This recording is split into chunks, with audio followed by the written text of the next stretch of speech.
Huwag sana natin kalimutang mabuhay. Ang ibig ko sabihin, dapat may oras tayo para sa trabaho at may oras dapat para sa sarili mo. Dapat pantay lang sila, dapat balanse. Okay lang na kumayod ka ng kumayod, pero pagkatapos nun, maglaan din tayo ng panahon para magpahinga o maglibang.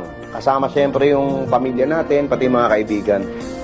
Aanin mo yung mataas na posisyon o mataas na sahod, kung papatayin mo naman yung sarili mo sa trabaho. May dahilan kung bakit ang tawag sa trabaho ay hanap buhay. Kasi hindi ka naman dapat naghahanap ng dahilan na pwede mo ikamatay. Kung nagtatrabaho tayo para mabuhay, huwag sana natin kalimutang mabuhay. Ang ibig ko sabihin, dapat may oras tayo para sa trabaho at may oras dapat para sa sarili mo. Dapat pantay lang sila, dapat balanse. Okay lang na kumayod ka ng kumayod, pero pagkatapos nun, maglaan din tayo ng panahon para magpahinga o maglibang. Kasama siyempre yung pamilya natin, pati mga kaibigan. Aanin mo yung mataas na posisyon o mataas na sahod, kung papatayin mo naman yung sarili mo sa trabaho. May dahilan kung bakit ang tawag sa trabaho ay hanap buhay. Kasi hindi ka naman dapat naghahanap ng dahilan na pwede mo ikamatay.